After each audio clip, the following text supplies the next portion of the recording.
ಅನೇಕ ಸಲ ನಮ್ಮ ಡಿಬೇಟ್ಗಳಲ್ಲಿ ಅದರ ಉದಾಹರಣೆ ಕೊಟ್ಟು ಮಾತಾಡಿದ್ದೀವಿ ನಾವು. ಅದನ್ನೇ ಕಿರಣ್ ರಿಜಿಜು ಇವತ್ತು ಹೇಳಿತ್ತು. ದೆಹಲಿಯ 123 ಪ್ರೈಮ್ ಪ್ರಾಪರ್ಟಿಗಳು ವಸತಿ ಇಲಾಖೆ ನಗರಾಭಿವೃದ್ಧಿ ಇಲಾಖೆಯ ಅಂಡರ್ನಲ್ಲಿದ್ದಂಥ 123 ಪ್ರೈಮ್ ಪ್ರಾಪರ್ಟಿಗಳು, ಅವುಗಳ ಇವತ್ತಿನ ಮಾರ್ಕೆಟ್ ವ್ಯಾಲ್ಯೂ ಸಾವಿರಾರು ಕೋಟಿ ಆಗುತ್ತೆ. ಸಾವಿರಾರು ಕೋಟಿ ಅಂದರೆ ನೀವು ಬೆಲೆ ಕಟ್ಟಕ್ಕಾಗದೇ ಇರೋ ಆಸ್ತಿ ಇದು, ಇದಕ್ಕೆ ಯಾವೊಂದು ಬೆಲೆ ಕಟ್ತಾನೆ ಅಂತಿರಲ್ಲ, ಅಂಥ ಆಸ್ತಿಗಳ 123. ವಕ್ಫ್ ಬೋರ್ಡ್ ಕ್ಲೇಮ್ ಮಾಡ್ತಾ ಇತ್ತು ಇದು ನಮ್ಮ ಆಸ್ತಿ ನಮ್ಮ ಆಸ್ತಿ ಅಂತ. ಇನ್ನೇನು ಎಲೆಕ್ಷನ್ ಘೋಷಣೆ ಆಗಬೇಕು, ಮನಮೋಹನ್ ಸಿಂಗ್ ಸರ್ಕಾರ ಒಂದು ನೋಟಿಫಿಕೇಶನ್ ಮಾಡಿ ಬಿಟ್ಕೊಟ್ಬಿಡ್ತು ಅದನ್ನು. ಆಯ್ತು ನಿಮ್ಮ ಆಸ್ತಿ ತಾನೇ ಇಟ್ಕೊಳ್ಳಿ ನೀವೇ ಅಂತ. 123 ಪ್ರೈಮ್ ಪ್ರಾಪರ್ಟಿ ರೀ.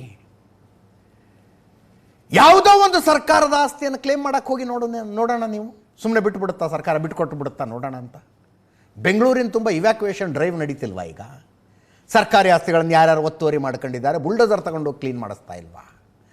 ದಿನ ಪೇಪರ್ ತೆಗೆದು ನೋಡಿದರೆ ಸುದ್ದಿ ಬರುತ್ತೆ, ಇವತ್ತು ಅಷ್ಟು ಕೋಟಿ ಮೌಲ್ಯದ ಆಸ್ತಿ ವಾಪಸ್ ತಗೊಂಡ್ವಿ, ಇವತ್ತು ಇಷ್ಟು ಕೋಟಿ ಮೌಲ್ಯದ ಆಸ್ತಿ ವಾಪಸ್ ತಗೊಂಡ್ವಿ ಅಂತ. ಬಟ್ ಸಾವಿರಾರು ಕೋಟಿ ಮೌಲ್ಯದ ಆಸ್ತಿನ ವಕ್ಫ್ ಬೋರ್ಡಿಗೆ ಬಿಟ್ಕೊಟ್ಟದ್ದು. ಇವತ್ತು ನಾನು ಏನೇನು ಮಾತಾಡ್ತಿದ್ದೀನಲ್ಲ, ಈ ಮಾತುಗಳು BJP ಕಾರ್ಯಕರ್ತರಿಗಲ್ಲ ಅಥವಾ ಹಿಂದುತ್ವ ಸಂಘಟನೆಯ ಕಾರ್ಯಕರ್ತರಿಗಲ್ಲ. ಅವ್ರನ್ನ ಹೊರತುಪಡಿಸಿ ಉಳಿದವರು ಇದಿರಲ್ಲ. ನಿಮಗೆ ಯಾರು ನೀವು ಅಂದರೆ ನಿಮ್ಮನ್ನು ನೀವು ಜಾತ್ಯತೀತರು ಅಂದುಕೊಂಡವರು, ಸರ್ವರಿಗೂ ಸಮಪಾಲು ಸರ್ವರಿಗೂ ಸಮಬಾಳು ಅನ್ನುವ ತತ್ವದಲ್ಲಿ ನಂಬಿಕೆ ಇಟ್ಟವರು, ಇದು ಸರ್ವ ಜನಾಂಗದ ಶಾಂತಿಯ ತೋಟ ಅಂತ ನಂಬುವಂಥವರು, ಸಮಾನತೆಯ ಬಗ್ಗೆ ಮಾತನಾಡುವಂಥವರು, ಅವರನ್ನುದ್ದೇಶಿಸಿ ಮಾತಾಡೋದು. ನಿಮಗಿದು ಸರಿ ಅನ್ನಿಸುತ್ತಾ ಅಂತ? ಈ ದೇಶದಲ್ಲಿ ವಕ್ಫ್ ಹೆಸರಿನಲ್ಲಿ, ವಕ್ಫಿಗೆ ಲಿಮಿಟೆಡ್ ಆಗಿ ಮಾತಾಡೋಣ ಇವತ್ತು, ಯಾಕಂದರೆ ವಕ್ಫ್ ಬಿಲ್ನ ಚರ್ಚೆ ಆಗ್ತಾ ಇದೆ. ವಕ್ಫ್ ಹೆಸರಿನಲ್ಲಿ ವಕ್ಫ್ ಬೋರ್ಡ್ಗಾಗಿ ಏನೇನು ಮಾಡಲಾಯ್ತಲ್ಲ, ಅದನ್ನು ನಾನು ಜಾತ್ಯತೀತರಿಗೆ ಕೇಳ್ತಾ ಇದ್ದೀನಿ, ಸರಿ ಅನಿಸುತ್ತಾ ನಿಮಗೆ? ಇದು ಕರೆಕ್ಟು ಅನಿಸುತ್ತಾ ನಿಮಗೆ? ಮುಂದುವರೆದು ಕಿರಣ್ ರಿಜಿಜು ಮಾತಾಡ್ತಾರೆ. ಸುನ್ನಿ ಶಿಯಾ ವಕ್ಫ್ ಬೋರ್ಡ್ ಮಾತ್ರ ಇತ್ತು, ಮುಸ್ಲಿಮರಲ್ಲೇ ಹಿಂದುಳಿದವರಿಗೆ ನಾವು ಅವಕಾಶ ಕೊಡ್ತಾ ಇದ್ದೀವಿ. ಯಾರೇ ಭಾರತೀಯರಾದರೂ ವಕ್ಫ್ ಬೋರ್ಡ್ಗೆ ಜಮೀನು ದಾನ ಮಾಡಬಹುದು ಅಂತಿತ್ತು. 5 ವರ್ಷ ಕಡ್ಡಾಯವಾಗಿ ಇಸ್ಲಾಮನ್ನು ಫಾಲೋ ಮಾಡಿದವರು ಮಾತ್ರ ಜಮೀನು ದಾನ ಮಾಡಬಹುದು ಅಂತ ನಾವು ಬದಲಾವಣೆ ಮಾಡ್ತಾ ಇದ್ದೀವಿ ಅಂತ ಕಾಂಗ್ರೆಸ್ನವ್ರದ್ದು ಪ್ರತಿರೋಧ ಇರೋದು ಇದಕ್ಕೆ. ಗೌರವ್ ಗೊಗೊಯ್ ಕಾಂಗ್ರೆಸ್ ನಾಯಕರು ಮಾತಾಡ್ತಾರೆ. ಏನದರ ಅರ್ಥ? ಅರೆ ಯಾರು ಬೇಕಾದರೂ ಮಾಡಲಪ್ಪ ದಾನ, ಭಾರತೀಯರಾಗಿರುವವರು ಯಾರಾದರೂ ವಕ್ಫ್ ಬೋರ್ಡ್ಗೆ ಆ ಜಮೀನನ್ನು ದಾನ ಮಾಡಬಹುದು. ಹಂಗಿರುವಾಗ 5 ವರ್ಷ ಕಡ್ಡಾಯವಾಗಿ ಇಸ್ಲಾಮನ್ನು ಫಾಲೋ ಮಾಡಿರಬೇಕು ಅನ್ನೋ ನಿಯಮವನ್ನು ಯಾಕೆ ತರದ ಕೊಟ್ಟಿದ್ದೀರಿ? ಕಾಂಗ್ರೆಸ್ಸಿನ ಅಬ್ಜೆಕ್ಷನ್ ಅದು. ಅದಕ್ಕೆ ಕಿರಣ್ ರಿಜಿಜು ಉತ್ತರವಾಗಿ ಹೇಳ್ತಾರೆ, ವಕ್ಫ್ನ ಜಮೀನು ಕೇವಲ ಮುಸಲ್ಮಾನರ ಬಳಕೆಗಾಗಿ ಮಾತ್ರ ಇರೋದು, ಅದರ ಬಗ್ಗೆ ಎರಡನೇ ಡೌಟೇ ಇಲ್ಲ. ಆ ಜಮೀನು ಕೇವಲ ಮುಸಲ್ಮಾನರಿಗಾಗಿ.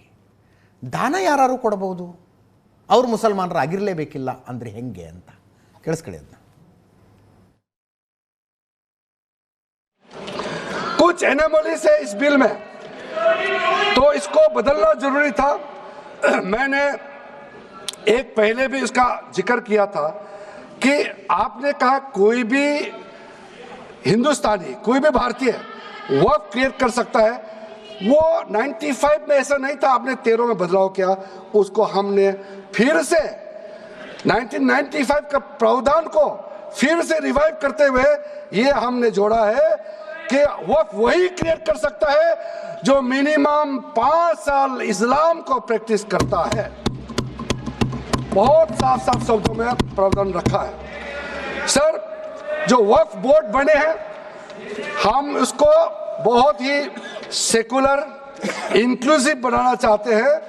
आपका पुराना प्रावधान को हटा करके अब हमने कहा है कि वक्फ बोर्ड में शिया भी रहेंगे, सुन्नी भी रहेंगे, बोहरास भी रहेंगे, आगा खानिस भी रहेंगे, मुसलमानों में जो बैकवर्ड है, पिछड़े लोग हैं वो भी रहेंगे, और साथ साथ में महिला भी रहेंगे और एक्सपर्ट नॉन मुस्लिम भी रहने का प्रावधान रखा गया है। सब स्वागत करना चाहिए, इसको किसी को आपत्ति होने का कोई जरूरत नहीं है। कि नया एक बिल लाने की जरूरत है, मैं तो बस इतना ही पूछना चाहूंगा कि ये bill ministry of minority affairs ने बनाया या किसी और दूसरे विभाग ने बनाया? कहां से आया ये बिल? कहां से आया? संविधान के पक्ष में है। किस प्रकार से ये संविधान के विरोध में है सर, मैं बताना चाहूंगा। आर्टिकल इसका जो क्लॉज 3RA है और 3R1 है, इसका 3RA क्या है सर? 3RA ये कहता है एनी पर्सन शोइंग और demonstrating that he is practising Islam. आज देश में अल्पसंख्यकों की ऐसी दशा हो गई कि आज सरकार को अपना धर्म का सर्टिफिकेट देना पड़ेगा। कितनी दुख की बात है कि भारत एक सनातन धर्म का एक देश, 7000 पुराना, उससे भी पुराना ये देश, जिसमें हर धर्म और हर संस्कृति, हर परंपरा को हम सम्मान करते हैं। आज सरकार को ये हमें सर्टिफिकेट देना पड़ेगा कि हम किस धर्म को हम विश्वास रखते हैं। क्या ये दूसरे धर्मों से इस प्रकार का सर्टिफिकेट मांगेंगे कि आपका 5 साल हुआ या नहीं हुआ? ये सिर्फ इसी बिल में क्यों?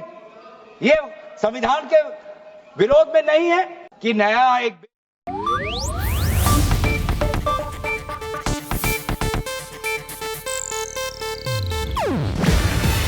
ಇದು ಏಷ್ಯಾನೆಟ್ ನ್ಯೂಸ್ ನೆಟ್ವರ್ಕ್ ಪ್ರಸ್ತುತಿ. ನೀವು ನೋಡ್ತಿದ್ದೀರಾ ಏಷ್ಯಾನೆಟ್ ಸುವರ್ಣ ನ್ಯೂಸ್.